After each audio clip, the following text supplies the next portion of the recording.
Gold ಮತ್ತೆ diamond ಒಂದು ಕಸಕ್ ಸಮ ಅಂತ ಹೇಳೋದು ತಪ್ಪಲ್ಲ.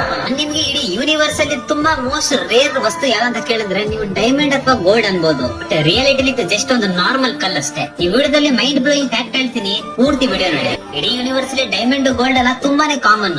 ನೆಪ್ಚೂನ್ ಮತ್ತೆ ಯುರೇನಸ್ ಅಂತ ಪ್ಲಾನೆಟ್ ಗಳಲ್ಲಿ ಡೈಮಂಡ್ ಮತ್ತೆ ಗೋಲ್ಡ್ ಇಂದು ಮಳೆನೇ ಆಗುತ್ತೆ. ಇದು ಬಿಡಿ ಸ್ಪೇಸ್ ಅಲ್ಲಿ 55 ಕ್ಯಾಕ್ರಿ ಈ ಅನ್ನೋ ಪ್ಲಾನೆಟ್ ಫುಲ್ ಡೈಮಂಡ್ ಇಂದಾನೆ ಆಗಿದೆ. ರಿಯಾಲಿಟಿ ಏನಂದ್ರೆ ಯೂನಿವರ್ಸ್ ಅಲ್ಲಿ ಗೋಲ್ಡ್ ಮತ್ತೆ ಡೈಮಂಡ್ ಒಂದು ಕಸಕ್ ಸಮ ಅಂತ ಹೇಳೋದು ತಪ್ಪಲ್ಲ. ಇನ್ನ ಈ ಕಡೆ ಬಂದ್ರೆ ಟ್ರೀಸ್, ಮರಗಳು. ನಾವು ಭೂಮಿಯಲ್ಲಿ ಇರೋರು ಮರ ಗಿಡಗಳನ್ನ ತುಂಬಾನೇ ಕಾಮನ್ ಅಂತ ಅನ್ಕೊಂಡಿದೀವಿ. ಬಟ್ ಯೂನಿವರ್ಸ್ ಅಲ್ಲಿ ಅದೇ ರೇರೆಸ್ಟ್ ವಸ್ತು. ಯಾಕಂದ್ರೆ ಇದು ಯಾವ್ದು ಕೆಮಿಕಲ್ ಅಥವಾ ಎಲಿಮೆಂಟ್ ಅಲ್ಲ.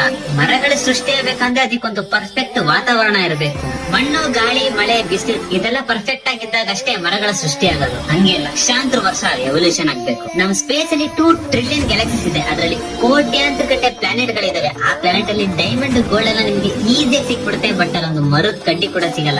ಅದು ಸಿಗೋದು ಬರೀ ಭೂಮಿಯಲ್ಲಿ ಮಾತ್ರ. ಇದು ಬಿಟ್ಟಾಕಿ ನಾವು ಉಸಿರಾಡಕ್ ಕಾರಣ ಕೂಡ ಮರ ಗಿಡಗಳನ್ನ ನೆನ್ಪಿಡ್ಕೊಳ್ಳಿ. ಬಟ್ ನಾವು ಮನುಷ್ಯರು ನಮ್ ಸ್ವಾರ್ಥಕ್ಕೋಸ್ಕರ ಮರ ಗಿಡಗಳನ್ನೆಲ್ಲ ಕತ್ತರಿಸ್ತಾ ಇದೀವಿ. ನಿಮ್ ಮುಂದೆ ಯಾರ ಮರ ಕಟ್ ಮಾಡ್ತಿದಾರೆ ಅಂದ್ರೆ ನಾನ್ ಹೇಳಿದ ಮಾತನ್ನ ನೆನ್ಪಿಡ್ಕೊಳ್ಳಿ.